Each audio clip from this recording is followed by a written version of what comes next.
हमारे संवाददाता पंकज अवस्थी भी इस वक्त हमारे साथ जुड़े हुए हैं। पंकज, एक तरफ तो हम देख रहे हैं कि तेल की कीमतों में कमी यहाँ पर की गई है, जो गैस की कीमतें हैं उसमें भी यहाँ पर कमी की गई है, लेकिन बड़ा सवाल यहाँ पर ये भी खड़ा हो रहा है कि जिस तरह से जब कीमतों में इजाफा हुआ तो कई तरह की चीज़ों की जो कीमतें हैं वो बढ़ी थी। क्या उसमें अब कमी देखने को मिलेगी?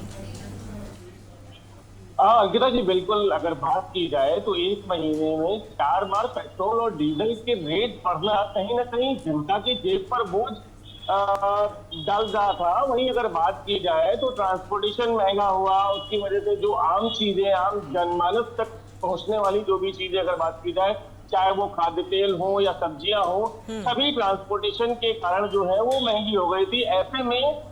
जहां एक तरफ वैश्विक बाजार में जो इस तरह का 1.5 से 4% का जो सब्सिडी में अंतर किया गया है, उसको लेकर के कहीं ना कहीं लोगों में खुशी की लहर है, लेकिन आम जनता को जब इसकी राहत मिलती हुई नजर आएगी तो कहीं ना कहीं लोग जो है वो खुशहाली की तरफ आगे बढ़ेंगे। जिस तरह से न्यारा ने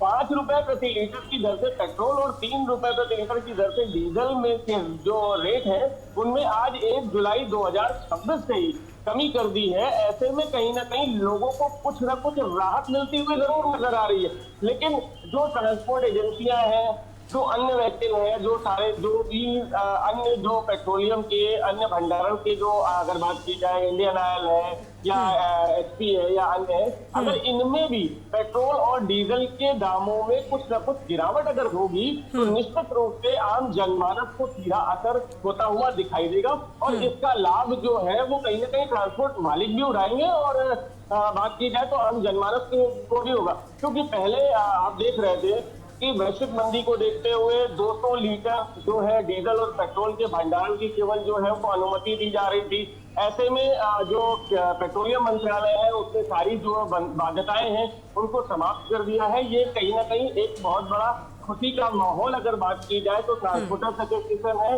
या जो भी ट्रांसपोर्ट के काम करने वाले लोग हैं उनके लिए है। बिल्कुल, तो उम्मीद तो यहाँ पर की जा रही है कि बाकी तमाम चीज़ों के रेट जो बढ़े थे वो भी अब यहाँ पर कम होने शुरू होंगे, लेकिन भारत की अर्थव्यवस्था की हम यहाँ पर बात करें उस पर कितना असर यहाँ पर पड़ेगा।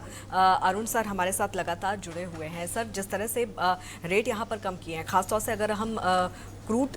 जो ऑयल है उसकी हम कीमत की बात करें तो 100 रुपये से ज़्यादा का इजाफा उसमें हो गया था, लेकिन अब उसकी जो रेट में गिरावट हुई है वो 73 रुपये तक पहुँच गया है।